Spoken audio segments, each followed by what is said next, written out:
welcome to my studio. Today I want to show you the splat technique and the wave technique. They look complicated, don't they? Actually, they're so simple, you're going to be surprised, but you're also going to be like me, addicted. They are so fun to make. So let's get started. Now, I've just got this Bullseye Skinner cane. It was just a rainbow bullseye that I mixed with some pearl, and I just made it really thin and then rolled it up. So I've got this sort of like a graduated blend, and I've got a piece of clay that I've rolled out on the second thickest setting on my pasta machine, and I'm just kind of adding these little pieces to it. I'm doing an experiment, not sure it's going to work, but I think in my head it will. That always doesn't do the trick, but I'm just putting out these little pieces all around. I want to see if I can get a different effect, almost like a tie-dye effect kind of a thing. That's what I'm trying to go for, but who knows if I'll get it. These are pretty thin. They're not really thick. And I don't care about that edge being broken because it's on the edge anyway. So I want to work right up to the edge here. So I'll just put my bad cuts off to the edges. And I'm kind of intentionally doing them bad because I don't want to waste that whole cut on an edge. Well, that one's not too good, but we're gonna go with that here. Now, let's do one more there. Let's do one there. And you can tell my clay is soft, how it's kind of distorting there, but that's all right. It'll be fine. I really need my clay to be soft for this technique that I'm thinking of, or it won't blend. Now I have a larger knitting needle. It's not one of the tiny ones like I usually use for making designs. I wanted that thicker spot there so I can drag the colors out. And I want to pull them sort of like, you know, when you see the cookies that have the spider webs on them. That's what I was thinking of with this. Was maybe I could drag these colors out. Oh, I like the way that looks. It does have a spider web kind of a feel to it. Now when I'm working with that frosting on a cupcake, you usually go in the opposite direction, but I don't think that's going to work because the clay is thicker on one side. I think it's not going to drag in. I think if I blended it, it may have done it better, but I like the way this is looking. I actually really like this. I should have put it on a piece of paper. I think I'm going to move it to a piece of paper. Here, I've got just a piece of scrap paper my husband misprinted out, but that'll work because it's easier if you can turn it while you work. Going in every direction kind of drove me crazy. I like to pull it out with wide strokes and then go back in with a smaller stroke in the middle so that that clay doesn't move. But my clay is really well conditioned and really soft. I don't think this would work if you tried it with harder clay. Oh, that looks really cool. I'm liking how that's spreading out. This is doing what I thought it would. It's so rare I get it to do what I think it would, so if you're wondering how I get all these techniques, I have a lot of failures. My failure pile is much larger than my success pile. So if you have a lot of mud, consider yourself successful. Oh, this is very interesting. I like the way the clay is dragging out. Well, this works pretty good close together too. Definitely easier with a piece of paper underneath it. That was my first mistake. But live and learn. And I thought it wouldn't drag if I had it close together like this, but it drags just fine. So either way will work. I just think this could make such a pretty slab. And imagine some of your bullseye canes. You could do the same thing with those. Sometimes we just need, like when you're not in the mood to create and you just want something that's monotonous, it kind of soothes your brain and lets you get more ideas going. Sometimes just the art of doing helps the flow. And I think this is one of those processes. Like I used to make lentil beads just when I didn't know what I wanted to do. So it was a way to clean up my table, but this is really fun. I happen to have had this rainbow piece from something else I was making, and I added some pearl to it just to extend it, and it came out these beautiful soft colors that I really love. And I don't have enough to do much with. It's just this little scrap. But I think it'll work. And if you notice, I did one side smaller and one side larger. Is my next step. I want the smaller ones. But I don't think this will work as easily with a smaller knitting needle, I don't think it'll grab the clay enough. Oh, I like this. It almost looks like fireworks. I'm hoping when I roll over it, it'll look more like tie-dye. But what's interesting is the mica is shifting because I have so much pearl here. And so it's giving this white line in the middle. When I pull it up closer, you'll know what I mean. It's actually really pretty. Because I used the pearl, I never thought about that. I'm getting a mica shift also going on at the same time. Now I am dragging some of that blue in the center. On this one you can really see it. And at first I was thinking, oh, I should clean it off, but now I'm thinking I like it. If I bring it a little closer, you can see how you get that little glob in some of them. I like it. I think it looks more like tie-dye. Okay, look how cool that is. I'm really feeling this. So now I'm just going to take this smaller end. I want to reduce this a little. I don't really care if the blue shows through or not, but I thought it would be fun to have them in different sizes. I don't really care if it's perfectly colored either, like this doesn't have the purple all the way around. You know how when we reduce it, it's not always cooperative. So I'm just going to fill in these little blanks here. I don't have a whole lot of clay, as you can tell. I've only got maybe an inch and a half. Let's see what this does. I'm really liking how this is starting to layer up. I think if you put them all down at once, you won't get this pretty blend where, see how this color is, I'm going to move it up closer. See how that color is overlaying? I'm not sure you would get that. I think you need to do these separately to get the better effect with the spread of the colors. Yes, you can't have them too close when you're spreading them, so some of these I may have to lift up if they're touching because I want this spread to come out. So I'll take that one out.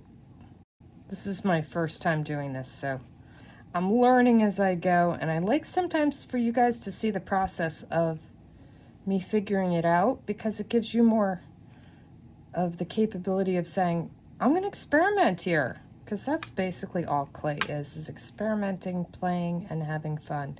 What's the worst that happens? We get mud? I've made so much mud, it's not funny. That's called bead filler in my book. If you have mud, just cover it up with a cane, mica powders. It's still good clay. Okay, now I think I may use this little lumpy bumpy one. I want to use everything I have here to fill this up. It looks so pretty. I love anything with rainbows. Okay, now I'm just going to blend this last bit in, and I think we've got our effect, which is what I was going for. Oh, I'm loving this. Not only that, but this is really fun. If I had more, I'd probably keep going, and cover the whole page. I don't have any more, and I know I'll never get that blend back. Plus, I just wanted to show you what you do when you have just a little blend left. I have little pieces of blend like this that I start working with, I do something else, and I'm stuck with just this little bit. And so that's pretty much what this was, and it wasn't enough, so I just added some pearl to it, or I'll add white to it. Sometimes here I've got a green one, green and yellow. I just have them sitting on my table that I sometimes cut flowers and different things out of because blends are just easier to get multicolors. And when I want to clean my table, I'll either make canes out of those and put them all together. But I was thinking of, let's try something different. I'll do it again and again, but sometimes I just like the first one. It's just that magic of it happening, of does it work? There's a lot I record you guys don't see because it didn't work, but there's somehow the element of surprise in that first piece that you do that works out. It's almost like it's chrysanthemums or fireworks. I can't decide. I think it's more fireworks to me right now. But what inspired me was I was watching people do cupcakes with the chocolate and vanilla frosting, and they were drizzling it and spreading the frosting out, and I said, let's try something like that with polymer. And I didn't want to use liquid polymer because it's a real pain in the neck to mix that in. So I was thinking if we had it soft enough, would it work? And it looks like it is. I'm so excited. Now, I do like it in this lumpy, bumpy state, but I'm curious how this shift is going to come. So I want to roll it out just to see how that looks. I want to see if we lose, oh, we do. It actually softens it. I'm gonna only roll half of this. That's the rolled outside. See how like where I've stroked it with the needle, how it's really almost spread out and become more interesting. And on this side, the needle's more obvious and it's more textural. I definitely like this side better. This side looks more magical. Like, how did she do that? Let me roll it on the table. I'll get a better roll. I don't want to put this through my pasta machine because I don't want to stretch it that I lose some of the design. That came out so pretty. I am really, really loving this. Wow. I did not expect that technique to work so well. So clearly, I've got to make something with these because this could make the most beautiful bowl, pair of earrings, pendants. I just really love this whole slab. I never thought it would look so pretty. Now this is my favorite of all of them. When you add that resin to it, you can really see that mica shift in this with the pearl. I never thought I would get that much of a shift. It really has a magical effect, and we all know this was not difficult, and that's what I really, really love about this. Let me show you the other ones. I'm so excited because this one was just my favorite color combination. I think it's the rainbow and the way it just came out. The pearl, I never expected to add so much dimension to these. It just changed it up completely. Now remember, I did have that light blue background that was pearl also, so it just gave a little bit more contrast with that, but it just really came out pretty. And my favorite ones, of course, the hearts. And it has that tie-dye effect that just really came out interesting. Now I'm starting out with just this Skinner blend. It was actually something I had in my drawer already done, and I thought, well, let me use some of these Skinner blends up just because I've got them. So the easiest way for me to make it into a coil like this, I am just going to fold it on itself a few times and make it into a real skinny piece that I can roll up. Just so you know how I started that other last coil was just a rainbow blend that I had, and I added a little bit of pearl to it because I didn't have enough. I wanted to make something else with it, and then I had this little bit left that I used for that other piece. So this piece I'm just going to run through on my pasta machine on a 3 or a 4 and then roll it up so I get that. Now I have less green than purple, so I'm going to use the green for the center. That was a really ridiculous way to think about it, but I was thinking if I had a larger coil, I might not have enough green to go around the coil, and I would prefer to have it all the way around, so that was my option. Not really logical, I'm just rolling it up. Now you could use a Bullseye and get the same result. The Skinner blend just gives you a softer blend. Because these are all analogous colors that I'm using, they're not highly contrasting colors, it will look very different if we were using really contrasting colors. I'm just going to make this whiter on one end and thinner on the other so that we can do that larger pieces and smaller pieces. And I don't have a whole lot of clay here. It's pretty much the same as the other piece I had. This might be a tiny bit bigger, but not much. And I feel an air bubble in there, so I want to make sure I get that air bubble out. And I've got a little pearl that was on the table, but I'm not going to worry about that. I just want to get this one end much smaller. Now I've got a piece of bright green pearl. I thought that was kind of fun with these colors. Let's start chopping this up and placing it. So let's start blending these and see what we get. Now this time I put my clay on a page protector. You know those office page protectors? I just cut out a piece of it. It's easier than the paper because if you leave it on this, it won't absorb the clay oils and make your clay dry. You have to use it up right away if you're going to leave it on paper. But it is easier that you can turn it and move it. Now this one doesn't have all the pearl like the other one did, so it's giving a completely different effect, but it is blending out nicely. This one's a little thick, so I'm just going to squish that one in a bit. That was operator error.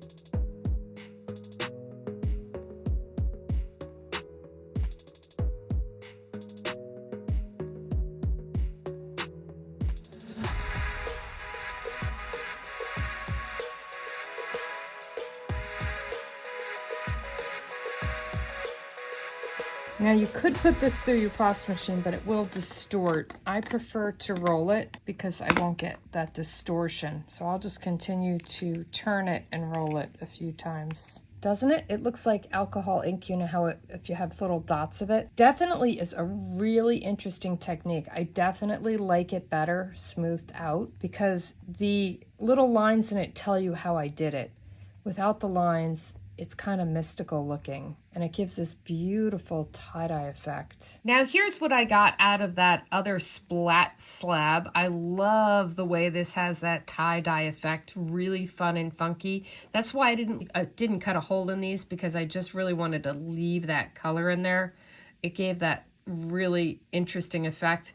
And what I really love about this is when you roll it out, put the resin on it, no one can figure out how you did it. It's like, well, how did she get that to move? Did she put in alcohol ink on there? What did she do? Nope, just clay, you know that. And here's another pair. I just really, really love this combination. I love tie-dye, so this is just really up my alley. If you're a tie-dye fan, you'll love this. And I just did some simple little drops, but I do like how you get a different cut on each earring. Some of you might not like that, and you can particularly cut out certain areas. I love the randomness of this, and I do feel that the pearl gives the coolest vibe to how this moves, because you can see the little sparkle. Even on camera you can see some of that pick up, and how the mica shifts. So adding a little bit of pearl to your colors, I think really gave it a lot more effect. And this was, remember, that pearly green in the back, so that still gives it a little bit more effect. It shows up a lot nicer off camera. Camera doesn't really, it kind of reflects more the mica than showing it, but it's so pretty. I just love the way this effect comes out. Okay, so I've got some black clay and I've made a golden black bullseye. Now I added a little bit of pearl clay to my gold clay just to brighten it up a little bit, because I'm hoping this is going to look like spider webs, but who knows? So you're going to see my fail or my success. Sometimes the only way to know is try it. Now I don't care that this is going to squish down and not look like a perfect circle every time, because my clay is so soft. It has to be for this.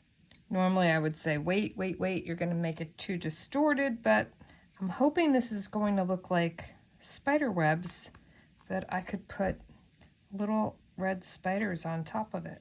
I'm not even cutting these evenly. I'm just randomly cutting them. The clay is so soft that it squishes down, and sometimes the bottom gets really thick. So don't worry about it, because as you can see, it's working just fine. Remember, if you're cutting beads from this, earrings or pendants or anything, you're not going to get this whole thing. You're only going to get a small piece of it. So you may need a lot more layered up on it.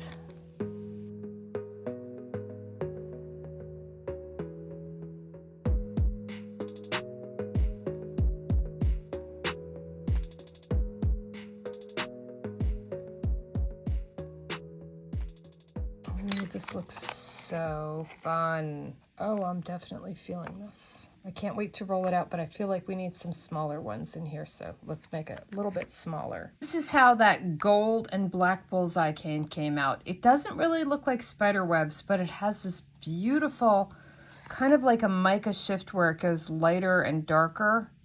It's really, really pretty. I love how you get this whole kind of mottled tone going on in here. I was going for spider webs, gave me a completely different look, but I absolutely love it. Now I just wanted to show you the finished pieces I got from that slab. I thought it was going to look like spider webs, but actually it just looks like this really pretty, intricate design that I spent hours on, and we all know I didn't. It was just a fun, thoughtless design, and I really love the way the gold and the black. I'm not a real big black and white fan, but I love black and gold or black and silver. I don't know why, just black and white seems too stark to me, even though it's the most popular combination in the world, so I'm the weirdo on this one, please understand that. But I love how it just gives that little hint of something to the black, so you still have that black base. And I know I showed these in the cutter video, but I wanted to show you I got these out of that same slab. And I really love the way the second piece on the bottom makes these look really big and dramatic. I love the way this design kind of has this randomness to it. So it really does have almost like a watery look on the whole finished item. And then the little rainbow, I don't know what else to call these. To me, they just look like rainbow drops. And I love the way this comes out. It just gives such a really cool vibe just using the two colors with that Bullseye cane. And my favorite ones, because I love hearts and these are pretty dramatic, I love the way you get that center of that piece that comes out in these. It just looks so intricate, just a completely different vibe. Now this one I'm going to start out with a Skinner blend. This is just some pearl to purple. Just one that I actually had sitting in my drawer, and I thought, let's use this up. I'm going to roll this up and run it through my extruder. I want a bunch of thin strands. This has been well conditioned. It's nice and soft. I'm going to use this disc. I want a lot of thin strands, and I'm just the worst at rolling these out. The extruder's just a whole lot easier. I've got my little strands from that blend, and I've got a piece of clay. This is just plain pearl clay rolled out on a number 2 on the pasta machine. And I'm just going to try this as an experiment. I really don't know whether you'll see this or not, because if it works, you'll see it. If it doesn't work, it's moved on.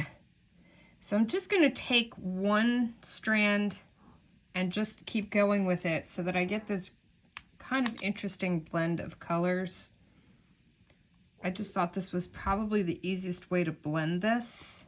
And like I said, I'm not sure if this is going to work, so only way to know is to try. So I'm just going to stack these all up one on top of the other, which is actually just really pretty as it is.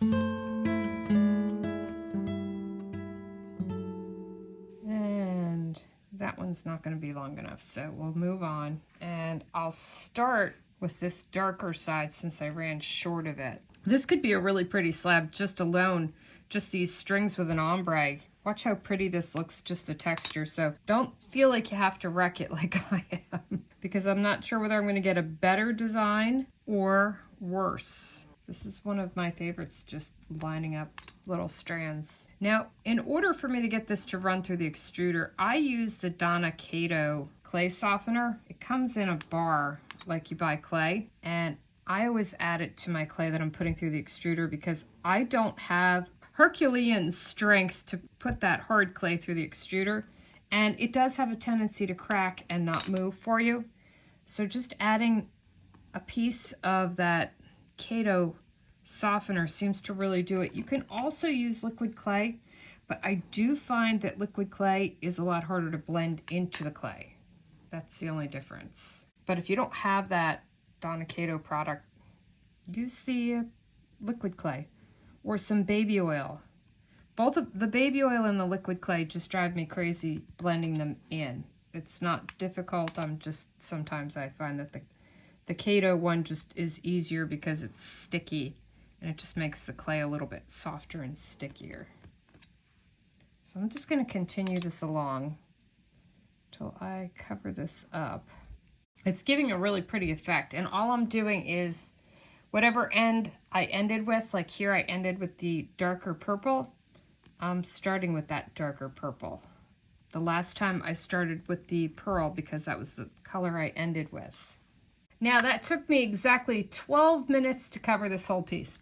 I love that there's a timer on my phone. It's actually just the video timer, so it wasn't me checking how long it would take. Now I'm just going to roll this out so that it bonds with the other clay. And you can see what a beautiful design you get with this. Look how pretty that is. You could just cut earrings or something right out of this. It's so pretty. It's got like almost like a blanket kind of feel to it with all those beautiful stripes. But we're going to try something with this. Don't know if it's going to work, so let's see. Let's see if I take this and drag it. Now I do have this on a page protector so I can turn it. And let's see if I drag it in the opposite direction. This may be working. And just keep flipping it around. Oh, this is really pretty. It worked! Yay! You guys will actually see this. And this is a 5mm knitting needle. The only reason I know it has a number on it. But you could use anything to drag this. I just find that the larger needle drags better. The narrower needle just doesn't give enough pull. The clay is kind of heavy actually. And I'm just going to keep turning it back and forth. And you can see how I'm getting that beautiful design. That's what I was hoping for. You knew where I was going with this.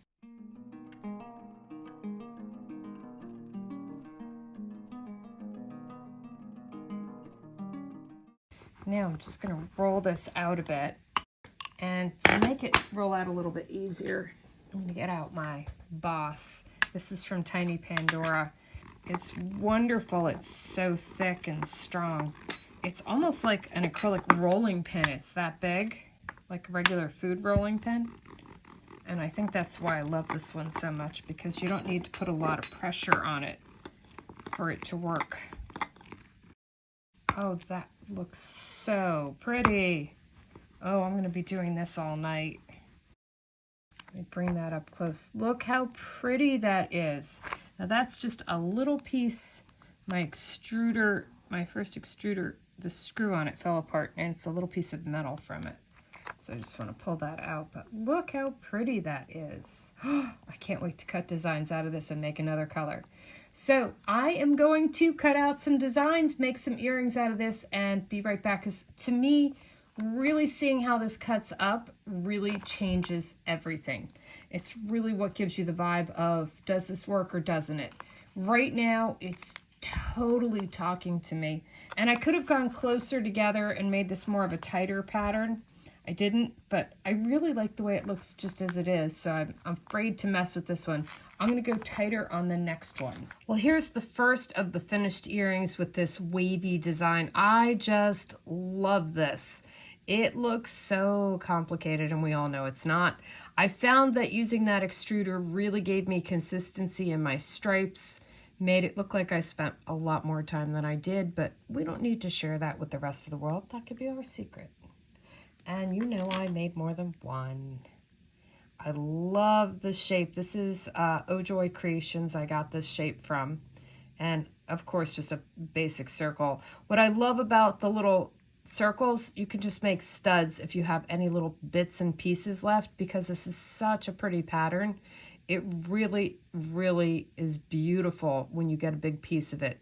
And that mica shift inside where I had some pearl in the middle there, I want to get it as close as I can. You could see how it just really looks like I spent a lot more time from the shift.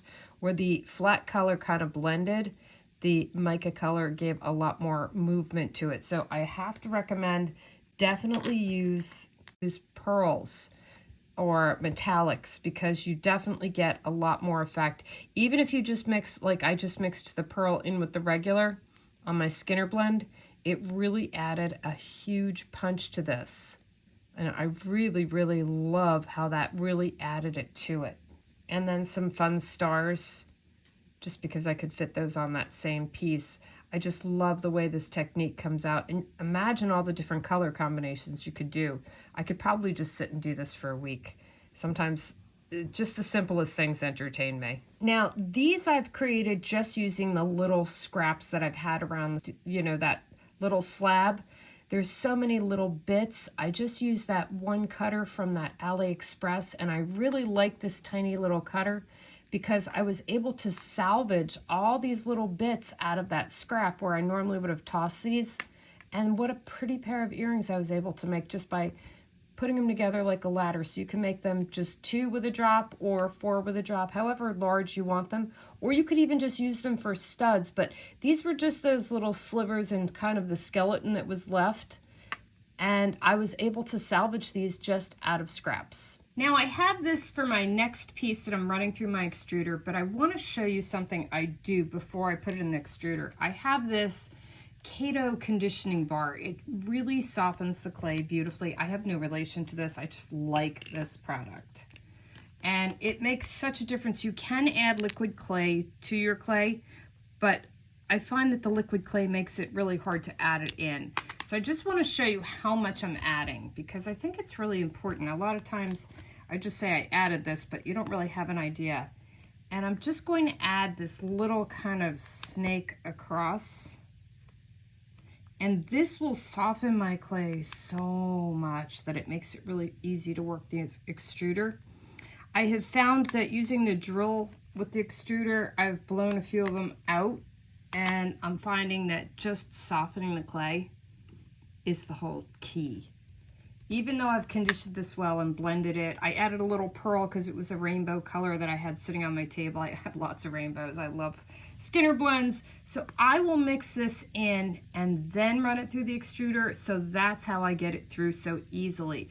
A lot of you are wondering, how does it not crack? How does it not break? How strong am I? This is the key. Once you add this, it softens the clay up so differently that it just pushes right through. Now, the other clay that would work great for this without using any softener is souffle. My problem is I can't find any souffle anywhere around me. So if you can find souffle, it's a much softer clay, yet you can cane with it. It's a great, much easier clay, but I just haven't seen it since before COVID. So this is my alternative since I can't get that. Now I'm back, I've got all my little cords attached, and I'm just gonna roll them out. And I thought I'd speed this part up just to give you a gist of what it looks like before and after, because it does change so much. Now, I'm really just rolling this in so that it sticks to the clay. Otherwise, these strings, when I go to drag this, will just move on me, and the clay won't give me that cool effect. So the real reason is just to get that meld together. So now I've got that all together, and you can see it's almost like a solid piece. It looks a lot less like little strands. I'm just gonna have a little fun here and blend this up. Now this one, I'm going to do a little bit closer than my last one. I did these little lines a little bit too far apart, and sometimes you gotta do it once to get the vibe. Oh, this is really pretty. I'm liking this actually better closer together. Definitely a more interesting look. And my lines aren't perfectly straight. I've got my camera kind of hanging over this, so I'm kind of trying to peek underneath, and I'm really at the wrong angle. But I still think it'll look fine. But what a cool difference that makes. I'm gonna finish this up, and now you can see that piece all done, and what a beautiful piece you get, even with the texture in it. I actually really like the texture in it. I think it gives a really cool look, but the magic is when you roll it out and no one sees the texture, so they can't figure out how you did it. So let me roll this out and I'll be right back. Now it is a big difference how it changes it out. When you roll that out, how it blends it together, and it looks like some magical technique of how did you get that design. And I do like using the Skinner blends for this, because look at all the beautiful shading I got. Just by adding that pearl, I got a little bit of a mica shift to it. So I'm actually getting like 2 shades of each color from the shift, which makes it look like it's a little bit more complicated, but actually it was just adding the pearl to the clay. So if you just take your colors the same as I did with the pink, you'll get that little shift in it. Now here is that rainbow one. This one was one of my favorites. I have a thing for rainbows. I just love the way the colors almost look like the colors in a blanket or something that's knitted. And what's nice about this set is this was easy to punch out of some of the extra little spots that I couldn't get. And it was just an extra set of earrings that I was able to make, where normally it would have been a lot harder to make something like this, because these are just kind of smaller little bits and pieces. Now this one, I had just enough to cut these 2 pieces out, and I decided to cut the centers out just to make a more of a funky hoop, and the centers are just the tops, just to give you an idea. Sometimes if you're a little tight and you don't have enough to make a top, just cut the middle out, make it a little bit lighter looking, and it gives you a top. That's why they don't exactly match, because this was just the little edge that I had left. And I left these solid because I just love the solid hearts, and you really see the design on a solid piece more than you do on the other pieces. And even though it's a simple technique, it looks really complicated. And these are just some larger hearts. And of course I made some smaller hearts out of the center, so that actually extended that same piece of clay a little bit, making some smaller hearts. And I didn't do anything with the smaller hearts because I thought they would be really nice in some bead embroidery. So I saved them for that because I just felt like I could do something a little bit different with them. But before I roll this out, I want you to just see it. It's just a darker blue, a turquoise blue, and a green. Thought I'd just do some different colors. I will roll this out and blend it and come back with the finished pieces just so I don't bore you to death. But I wanted to show you what it looked like when I started, just that variation of greens and blue. Well, before I roll this out, I wanted to point out something because it just really showed up to me in this piece. If you had one of those sweater cutters, this looks like it's knit. And I never really thought about it because I know you can buy all these knit texture stamps and things, but this kind of gives you that mimic of knitting really, really easy. So if you're looking for something with that texture to it, I wouldn't roll this out. I would just cut it right out at this point. I'm going to roll it out for what I'm doing, but I just wanted to point that out to you guys because I just thought it was a really cool texture. And it does have kind of a cable knit kind of feel to it. So if you do have those sweater cutters for the winter, they make really cute earrings and ornaments and different things. This is kind of a really neat technique to use with it. Now this was one of my favorite combinations, just the blue and green, and it was simple enough, and it really almost has like a watery effect. I love the way this looks. Adding that little bit of pearl really added a lot of shift in that clay and gave a lot more sparkle. Now here's one that I made just with the extra little pieces I had around on that slab. So nothing matches, but it still looks really pretty. I hate to waste all these little bits. Even if you don't use them for earrings, they're great in bead embroidery. But I actually love them as earrings. I think they're just a fun little set, and they're not that big when you put them on. Here you can really see with the resin on here how you get almost like a basket weave, kind of watery, wavy look with this kind of a technique. It really gives quite an unusual effect. It's really rich looking. And this is my new favorite shape, the little puffy rainbow. I don't know why, I just really like the shape. I think it's just because it's different. And I use the same shapes until I hate them. So this one's just something a little bit unusual for my repertoire. So this is one of my new favorite cutters. And here's my new favorite earring. This is just my favorite little cutter because you can make these into any type of a fringe type of bead. You could put these together, make a bracelet. I didn't have enough for a bracelet, but I had enough for this last pair of earrings, and this was just out of those little scraps from the skeleton that was left after I've cut all the larger pieces. So definitely my new favorite because I hate to waste all that time that you spend making that beautiful slab, and these beautiful little bits would all have been wasted. I like the way they all look a little different too. It's almost like they're stones. You know how stones have a natural look, that they're all different, yet they match. That's what this gives me, that vibe. And I broke down. I could not do just clay anymore. I literally couldn't handle it. So this pair, I just basically mounted them on a piece of felt and added some cup chain, which is that rhinestone chain. If you're looking it up on bead stores, they all call it cup chain. I don't really honestly know why. Some of them call it rhinestone chain, some call it cup chain. And this is a pair of earrings that I purchased just so that I could hang things from. I bought a bunch of these earrings off of Temu, and if you see they have these nice little holes in them, you can use them for your beading.